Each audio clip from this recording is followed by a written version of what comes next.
to make it a prerequisite. Good. Come on.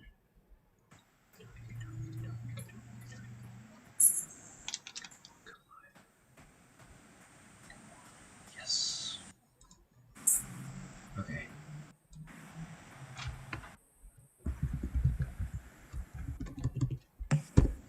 Can you guys hear that little ding? No. Okay. I'm using a laptop that gets like text message notifications. So I just wanted to make sure that wasn't. No, I didn't hear that. Okay, perfect. Come on. Alright, come on, Control C. Okay, alright, which means Control Z. I'm gonna have to do Just listen to Alex. Yeah. And save. That's perfect. nope, then I'm gonna do this. Thank you. And I'm gonna need to make this public.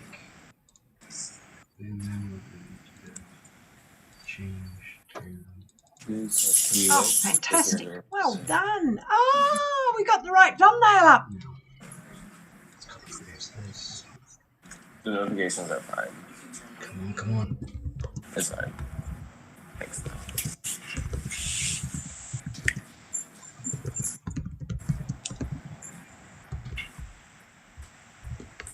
That's good. Thank you. Oh, yeah.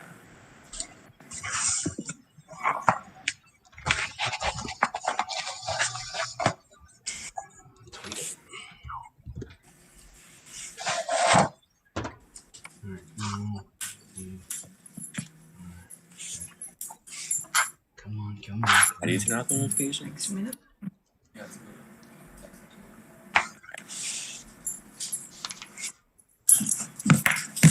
I have a dog here, if anybody likes dogs. I do. I have a cat right here and a dog over there. Okay, we need Oh, she's not a lap dog anymore, but she thinks Which she is. one? What's your name? Alex Chused. Alex, can you just close? Is it a door or The curtains? windows, what I did. It's Oh. bright, apparently.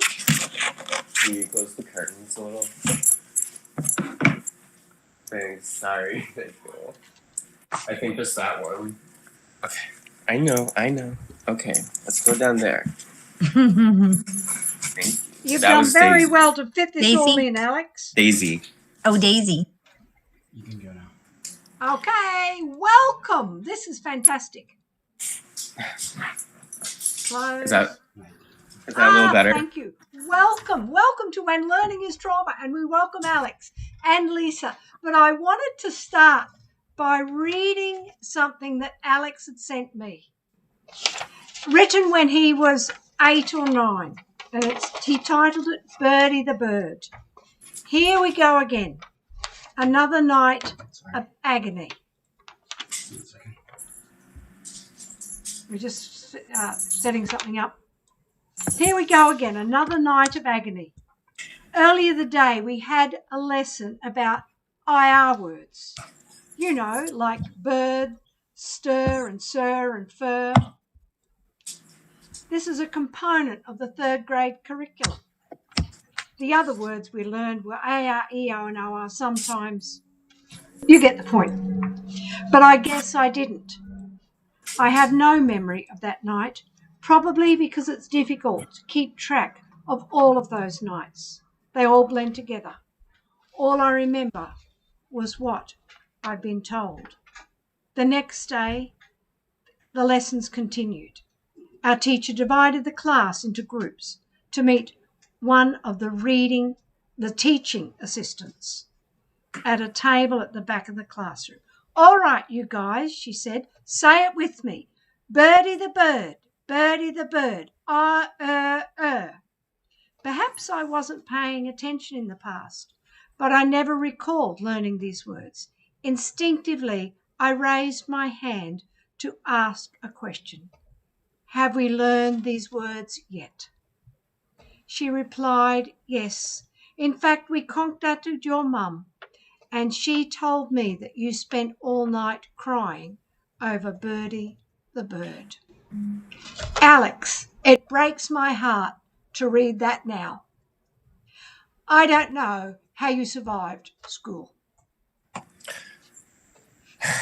It was probably the hardest when I was that age because that was before I considered myself what I call a person yet. And, you know, these things were already happening to me. That occurred in, I grew up in a town called Wayland. It was in Massachusetts. It was near Boston. And before that, I lived in a town called Natick, next town over, till I was 5 or 6. And we moved because the school district was so tough and they were just kind of mean to me. I don't remember it a lot. I remember a couple things, but we moved to this town, Wayland, because their school district was so good. And that happened in Wayland. So it puts things into perspective, and for one. And, you know, I don't really know how I survived it during that time. I did. Obviously, I'm still here. But I just remember freezing and not knowing what to say and just being helpless. I didn't have words for, like, any of the things that were happening. And that kind of stuff continued in middle school, high school, you know. I mean, once I got older, once I, you know, had a voice, I was able to deal with it in different ways. But at that age, it almost felt as though it didn't even happen. When I think about it, I sometimes question, like, did that even happen? Because it's so unbelievable. And I remember turning bright red and looking at the people in the table, my peers, and yeah, it haunts me. Like, whenever I see a blue bird or toucan, I think of Birdie the bird, because I think that was like the mascot. So it was tough back then. I don't really know how I dealt with it. I mean, I just had to. I had to go to school every day. I had to go home every day with my parents and do the homework and apparently cry. Yeah. I don't remember doing that to this day, but I guess I did. Alex, I think what happened is you've actually blocked it out. That's what I believe too sometimes. It definitely was probably the most vivid memory I have. So if I blocked that out, that makes me think of what else I blocked out. Yeah. And it's just very, I mean, right now as an adult, you know, I'm going to turn 24 soon. I don't have those kind of problems anymore. I have different problems, but like, yeah. Yeah. But you said it. You said it then. You know, I didn't have words to say. I didn't know what to say to the teacher, and I can relate to this. When something goes wrong, all you know is you didn't get it. Right. And I don't recall being like rude or anything. I was like, have we learned this? Yeah. I don't remember. I have ADHD, so that would make sense. And then that was the response I got. So it's just shocking. It's just so weird. It's so weird to describe. So I wrote it down. Well, it gets me on a number of levels, but then it's also you're going to a TA. You're not going to a reading specialist. You're going to the one with the least knowledge. And she's told, just do this, which is even... It's traumatic.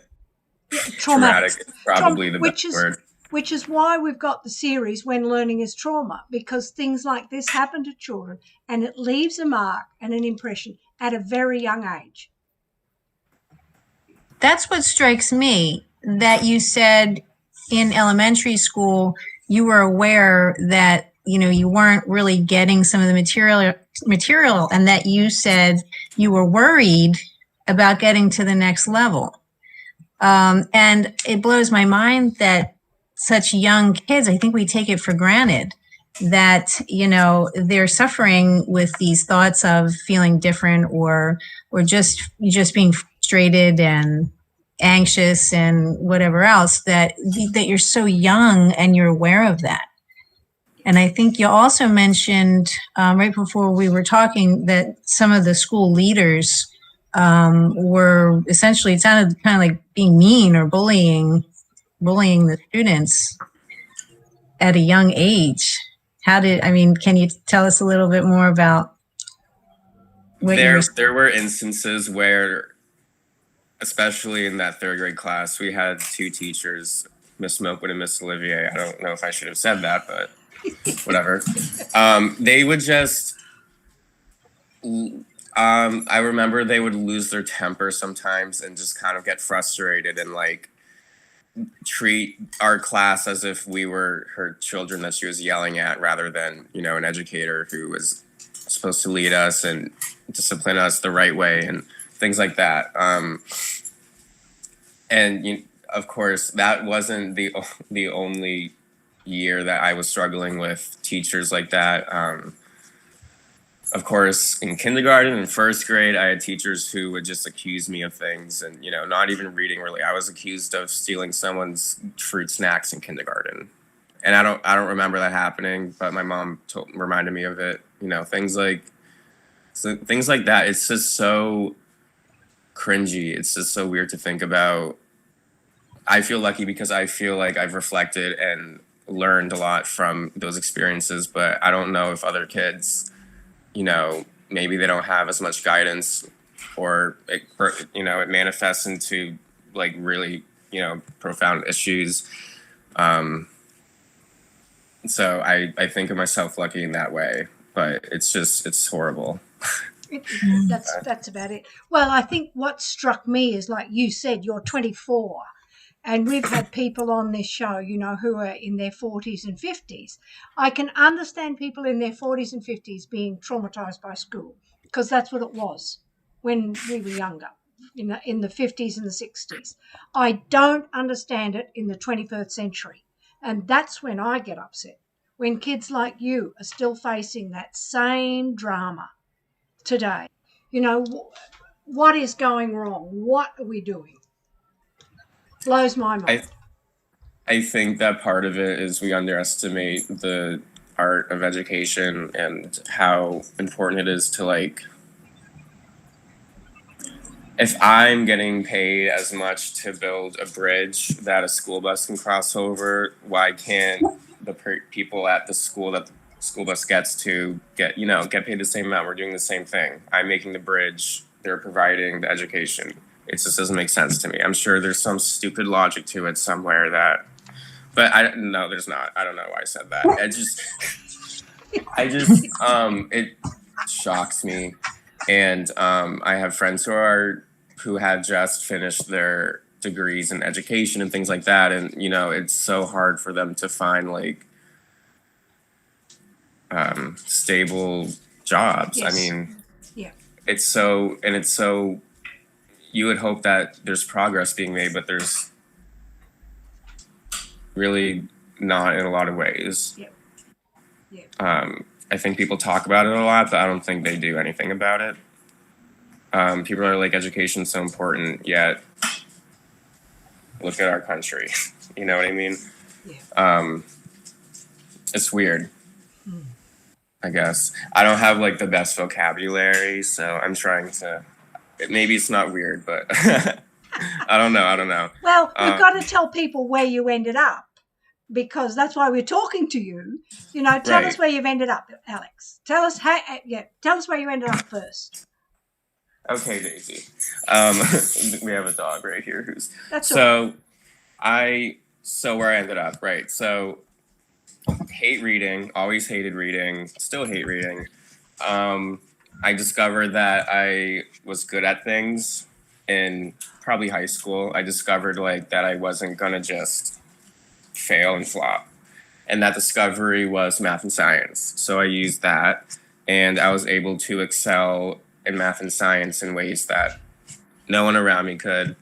And I brought that skill set to RPI, where I got my bachelor's in civil engineering.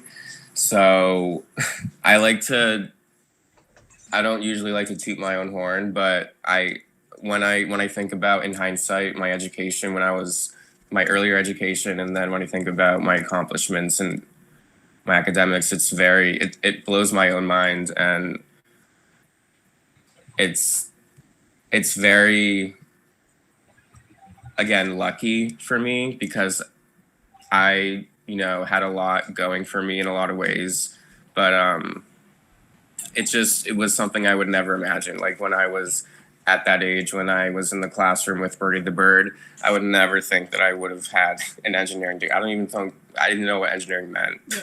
So it's really, I feel really lucky that I was able to Survive. confront these problems and like use, I know that I can use these skills. Not everyone does though. Like there's people who are in the middle of the country and they're just undiscovered, and it's because they grew up with people telling them that they can't do it, and it's disgusting. And it's not even telling you, it's implied, isn't it? You can't get this stuff, so you're not going to be able to do anything else. That's the implication. I will say though that I don't know if I could have gotten through all of that without finding other things to distract me. So I was on the diving team in high school and in college. And I don't know if I told you, Lois, but I consider that my therapy, because when I was there, I felt like this flow that I'd never felt. And I used that, if I was having a horrible day, whatever. It was something that nothing else fed me like that. Yeah. And you can see that it's true because I went to RPI 4 years, took a year off, and dove all 4 years. However, when I came back my senior year, my coach didn't want me to dive the first semester. She thought I was needed to catch up on academics, and it ended up being the worst semester of my life. I got D's. Never happened before. Next semester, joined the team, straight A's. Never happened before. It's really important that kids know that they need to use what they have, and it's going to save them. It saved me. So it's finding a strength. It's finding a strength. Right. And you're right. You do need it. You do need something that you can say, I can do this. And it was the first time that I actually, like I said before, like I, for the first time, felt like I wasn't the worst in the room. Yeah. And I'm good at something. And that never happened to me before. People say all the time, like, oh, trust yourself, like follow your dreams, but you don't really feel it until it happens. Yeah. And you need, it's sad when it doesn't happen, I think. Yeah. But you've done a few things that have been really good. One is to find your strength, and then writing down these memories actually is shifting them from a memory that's got, this thing that you can't even deal with, to putting it into words. And that shifts, according to the psychologist, that shifts where that memory is stored. So now you can say, yes, this did happen, and you're acknowledging it. And so that's the second thing that you've done that's been really good, that has helped you, writing down your memories. It doesn't matter how it's written. Its fact is you're writing it down and acknowledging this is what went on. Absolutely. And it's such an important tool, which is ironic because I hate reading and writing. But when I think about writing, I don't know if anyone knows the movie Precious, but it's about this girl living in Harlem, and she has probably the worst life you could ever imagine. And in my opinion, the message of the story is everything starts with education, and one of the themes is like writing everything down. So there's a scene where Precious was diagnosed with HIV, and then she had to go to class and write in her journal, and all she wrote was "Why me?" And her teacher is, everyone's breaking, the teacher's breaking down, and so is Precious, and she's like, just right. It doesn't matter if you spell it wrong, doesn't matter if it's grammatically incorrect, just right. And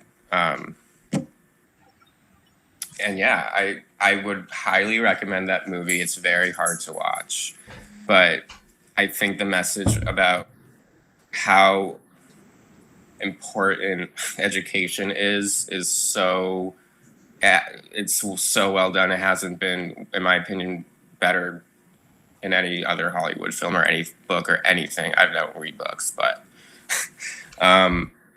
yeah, I would recommend it because the education theme is so strong. Have you got a question, Lisa?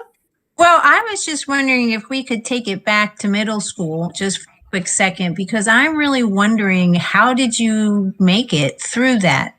Because you mentioned that when you were in high school is when you found your skill of, or your passion or your talent of diving. But what happened before that? How did you get through that? So I think that once I got to middle school, I was, it's very personal because I think I just had like a confidence level that allowed me to get through it. I like to think that I go into fight or flight. It's like a survival skill, I call it. Like I'm so anxious about going into 7th grade because there's going to be so much work. But when I'm in there, I'm just like, it's like a switch that turns on I didn't know I had. And again, I'm lucky because I was able to use that. But that's definitely how I got through, I would say, between me becoming like a fully realized, I guess, adolescent and when I was completely helpless, asking my parents for rides and play dates.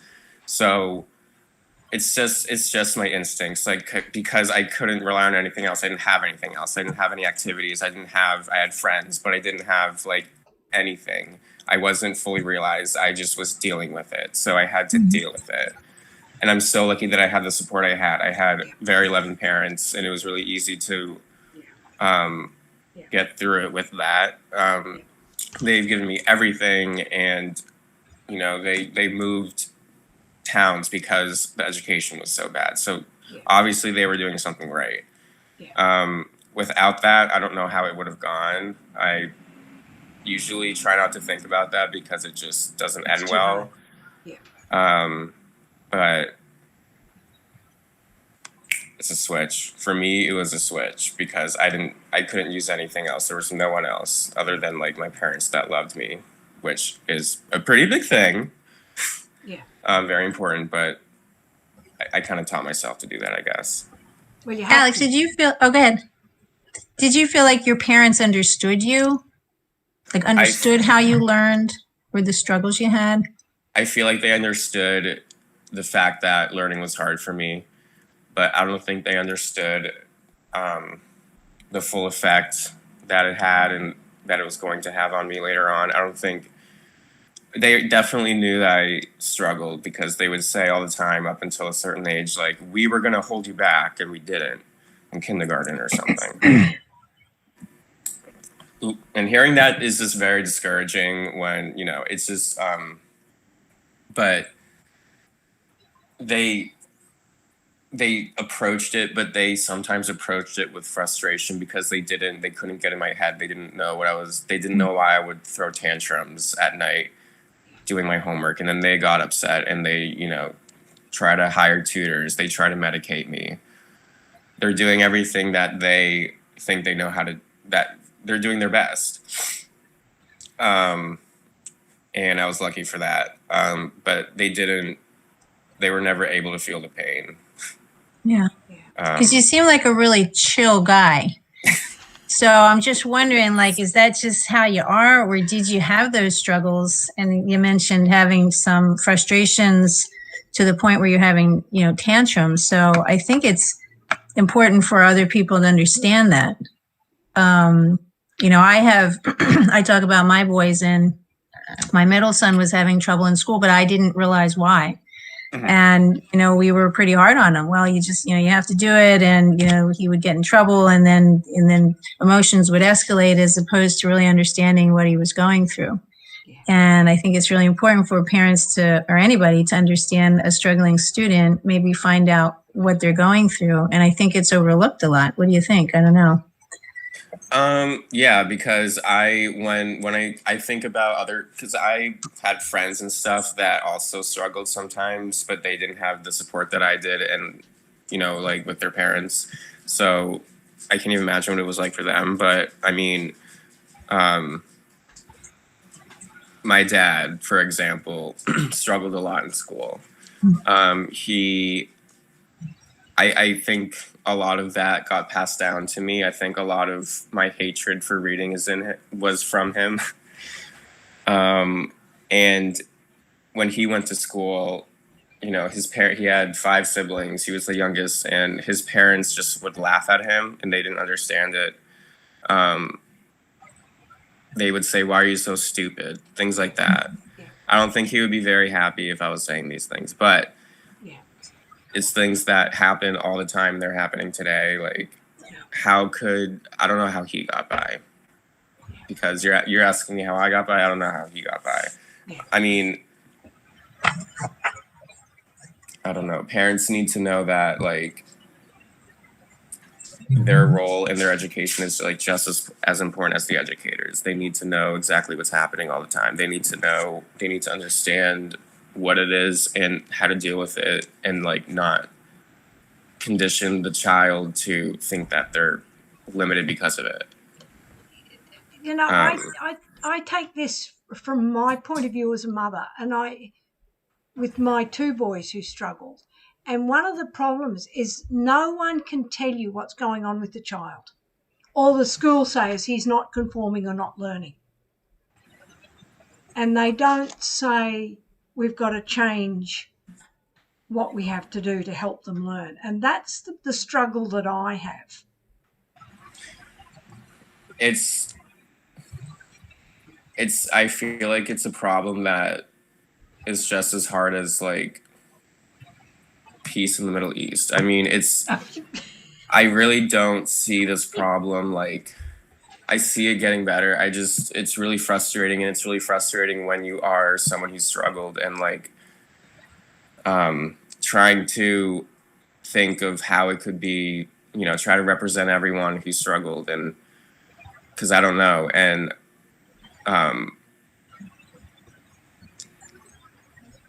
I don't like have like any technical, like I'm not psychologically trained. I don't know. I don't have the answer. I just wish that the answer was there so that I didn't have such a rough or a great year. Yeah. I mean, I'm not responsible for the answer. That's not. Well, see, part of the problem to me is that if you have cancer, if you have a cold, you go to a doctor, you go to the general practitioner, and they do whatever. If the cold does not get better, we don't send you to a nurse, we send you to a specialist. Right. And when we come to reading problems, we've got the general classroom teacher, and when the child doesn't get better, we send you to whom? Are they specialists? Are they knowledgeable? Or are we giving you the cheapest option, which is not even the nurse, is it? There just needs to be some system and protocol, and it needs to be normalized. We can't look at education like it's going to be, you're going to have a year of kids, 20 people in your class, and you have to teach them addition and everything, and they're going to get it. Like, every child, no, that's just not. It's not that the teacher in the classroom needs to be trained in every single field of education that there ever is necessarily, but there needs to be like a system and a standard for making sure everyone is getting the education they need. Yeah. I mean, when I was in like middle school, we had special ed, and it was called org skills, short for organization skills, and they just kind of like threw all the kids in org skills who had a learning disability. If there were sometimes some children received like specialized shadowers or whatever they're called, but other than that,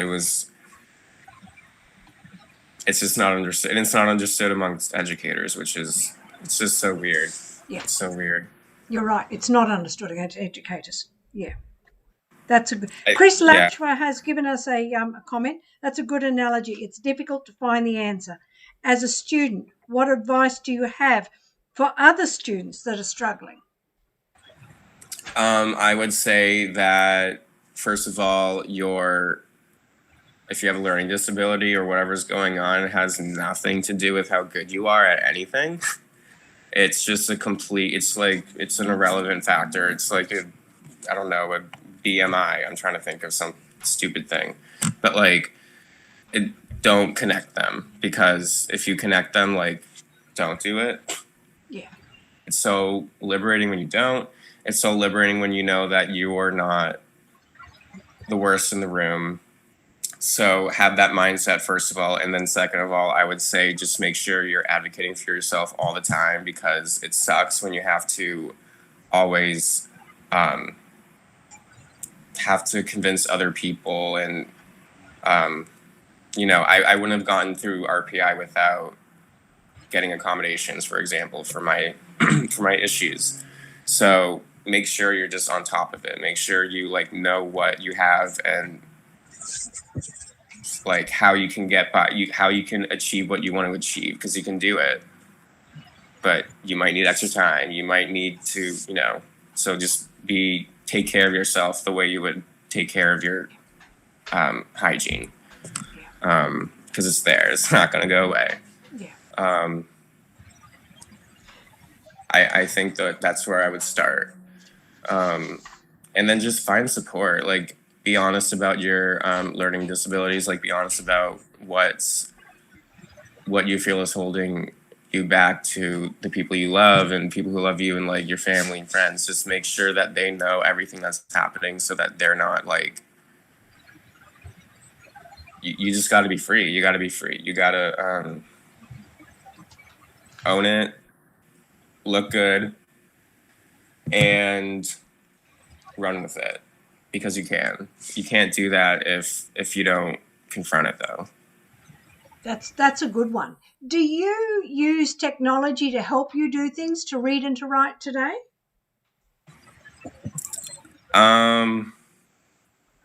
I personally don't do a lot of technology stuff, I guess. I kind of just write in a notebook. I don't know, maybe I'm just old fashioned, but I paper pen, or if I'm reading, it's going to be reading a book. I don't really there were a lot of pieces of or aids when I was in school, definitely, to cater to all types of learning styles. So there definitely are lots of stuff out there. There's I think my mom has been convincing me to get a Kindle for years now. She's like, isn't it going to be so much better? You can just look at a screen. You love screens. I'm like, yeah, but I don't know. Anyway. That shift is interesting, though, isn't it? Even the shift from, I do it this way to that is because I use read please all the time. The only way I can write something and send it out effectively is if it's gone through read please. If I haven't put it through read please, there'll be a mistake in it. Okay. What is that? Oh, it just reads it back to you. Oh, okay. I've been looking for one of those, actually. There's a lot. Yeah, there's things on. I think Microsoft now has a lot that just reads it for you. Mm-hmm. And I think there's apps. I need to look into that. Yeah, it all takes time to get to know, but it certainly makes the writing more normal. It stops errors, because I don't notice the difference between the word out and the word hour. Or stared or started for me. Yeah, that's right. We all have our ones, and I have Grammarly all the time. Grammarly is on. I pay for that one because that's really been good for me. Anyway, we have another question. What are your thoughts on post-school learning and learning with disabilities, job training? So that is interesting because I'm actually trying to figure out that myself right now. I'm in a weird phase of my life where I'm in yet another transition that I'm pretty anxious about because I'm looking for a full-time job. I feel satisfied with my bachelor's degree, I mean, to say the least, but I know that I need to, be certified and take this huge exam in order to get what I really want, or some people need to get their master's or something like that. I wish I had like a really inspiring thing to say about that. For me, it's just another transition. It's, like going from elementary to middle to high. It's another transition. You need to find your thing. You need to you need to do it. Don't get lazy. But don't overextend yourself. Just keep going. I mean, if you can do that, if you're like in the post-education era in your life, that's so good. That's already you already got it. You just have to not get lazy, in my opinion. But that being said, I'm still trying to figure it out myself. Still trying to find ways to, I think I'll get there soon. I can almost taste it, but yeah. But that's so encouraging for people. I mean, it is. You're helping other people with your strong mindset, whether you think that or not. I just let it just happens. I would not be able, I don't think I would be able I am to too. speak this comfortably a few years ago, but it's just another part of figuring everything out, or at least enough of it out to be as confident as I am right now. Years ago, I was just awkward. I didn't, but it's Would you hide some of those problems? Would you not talk about it? And when did you feel like you started to, as you said, own it? Can you pinpoint? I believe that there were a couple phases of that for me. I think in high school, I started to learn that I was good at math and science. So that was the first kind of milestone for me. And then the second happened in college. It was not a pleasant experience. It was basically, we have a course where you're supposed to work in groups of people and create a product with the engineering process. So I was in a group with 6 other kids who are a year older than me. They have all of these technical electives and stuff under their belt. And I had physics 1 and calculus 1 under my belt. So by the end of that experience, I think that was my best wake-up call. That was the first time I knew that I needed to take care of my stuff, my disabilities. I needed to be clear about it with my partners. I remember we had a meeting where we were talking about, okay, if anyone has anything that we should know about that in terms of, whatever, just say it, learning disabilities, say it. I didn't say anything because I was like, oh, I don't need to. But, I mean, aside from that, my partners were just kind of mean to me, but it was just, and I ended up doing the worst in that class in my group. Not in the whole class, but just in the group, because I didn't speak up. And I consider that a traumatic moment because I was humiliated when I look back. I didn't know that I was, as bad as they basically told me, but I think I started to really take action after that in a million different areas. It took a long time to get over it, but it was a useful little thing that it's like I'm using it in my tool belt, I guess, if I am to be corny, but. No, I think that's fantastic. But you know what you're really wanting to say too is try and avoid that humiliation before you, and it's like a come to Jesus moment or whatever we want to call it. Right. If I don't do something about this, these things are not going to happen. Right. So take it on board. Yep, I am different. Yes, I do have strengths, but I have these weaknesses. You know, I'm impressed. I'm so impressed with what you've done, what you've achieved, and that you can talk so well about what's happened and how to go through it. You know, I'm amazed, Alex. It really is a testament to, thank you, by the way. And it's really just a testament to like how I struggled in the past, because I would never see myself, I'm very comfortable speaking today. I would never see myself like that during Birdie the Bird, you know? Yeah. I mean, and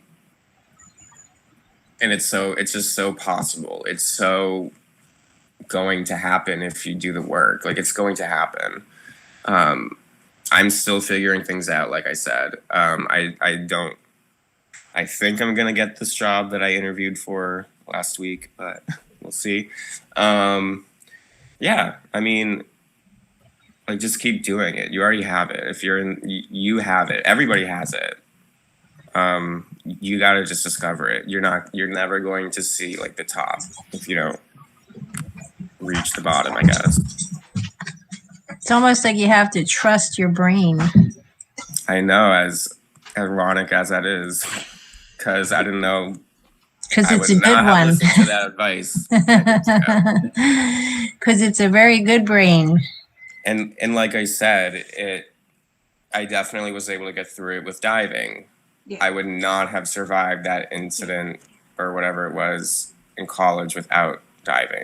There's no way. There's no way. I think I would have transferred a long time ago. Yeah. Maybe after freshman year. It really did save me. So excellent. I love these stories, by the way. Oh, thank you.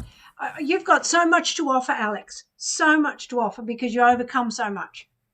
You know, so it's build on your strength. Find a strength and build on your strength. Isn't it? Identify where your weaknesses are and your strengths and acknowledge them. Don't just pretend they don't exist. And then support yourself. That's what I've taken away from all that you've talked about today.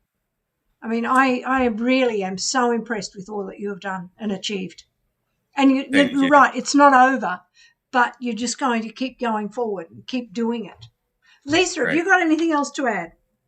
No, I was just really happy to speak with you today. I loved your stories. It's so important to get this message out there that, you know, kids do struggle and they're great students. If we can help them and we can help them see what value they have, you know, nobody loses. So I really thank you. Yeah, I feel so excited that I was able to come on this and do this, because I believe I would be a teacher if I wasn't an engineer or whatever I am. Because I'm so, like, the art of teaching, I don't know if I phrased that well, but it's just so special, and I love it. Like, I'm so passionate about it. Like, I wanted to be a fourth grade teacher. The first thing I wanted to be when I was little, I was like, I want to be this. It was a fourth grade teacher. So I love it. When it's done right. Yes. And you bring such a wealth of experience of how you'd never want it done again. Yeah. Oh, boy. Well, you can tell how creative he is. He said the art of teaching, it really is an art, not just the rote memorization of things. And I'm not trying to come down on teachers. I really am disappointed with the system, not the teachers. Right, exactly. Because some of them, like, in my opinion, more of them love it so much, but I guess it would make sense. We're going to have lousy teachers if we treat them badly. Well done. See, you just got to own it. You just do it, right? It works. It always works out, right? There you go. I won't say. I'm on my way to my second vaccine in about 5 or 10 minutes. So we've got to wrap up now. So thank you, Alex. Thank you. And where can people find you if they want to connect with you? Oh my God. I never got this before. I have an Instagram, Alex James. I don't really have anything else. Are you on Twitter? You can find me there. Sorry? Are you on Twitter or LinkedIn? I don't have a Twitter. I do have a LinkedIn. It's my name, Alex Chused, and that's Facebook? all. Yeah, I guess you can do. Younger You can say generation hi. doesn't do Facebook so much. can say hi. That's You the can say old hi. heads. You can Lisa, where message. can we find you? Facebook. Just search my name and anything that pops up social media wise, it'll probably be me. We will let you go, Alex, and I'll finish up Yes. because you've got Yes. to go and get your thing. So thank you very much. And I've just got a few minutes to say, you can go now, you can leave, smash the like and subscribe button, hit the bell for notifications, share the channel with friends and family and with dyslexia, because on my channel I read stories and poems and books and share some of my ideas. Find me on Twitter and Facebook and LinkedIn. My book is available on audiobook now as well. The book is Reversed a Memoir, where I tell the story of my child who outran his label and graduated with his PhD. Thank you. Next week we've got Elizabeth Takey from London, who began the website Inspired to Create A2I Dyslexia. All the links are down on the below in the description. I've got to get it all right. I still have to add things. Anything else that I need to say, Lisa? I think you hit it all. I was really, I enjoyed our conversation. I said that. Did you? You're sorry, Lisa? No, I just really enjoyed today's conversation. I think that was excellent. I really like talking to him. I'm delighted he had the time to talk to us. I mean, and he's been right in the middle of it. I mean, it's really sad to me that a child so young has had such horrendous experiences in school. And said, write it down. Write your diary. Write it down all the time. Just write. Yeah, because it really is a traumatic experience. Yes. And I loved his story, like the grit that he has to come through that and have that mindset is excellent. Anyway, well, we got to go, but I was really impressed with that. Oh, I didn't say thank you for Chris and Isaac. I forgot that, because without them, this show would not go on. Believe me, and for all their work. I did that. Just re-say this. Please share this channel with friends and family and with dyslexia, so that we can grow the channel. If you had smash and hit the like and subscribe button. So do it again. Thank you. We'll see you next week. Thank you, Lisa. See you later. Yeah. Oh, that was good. That was incredible. Incredible. I would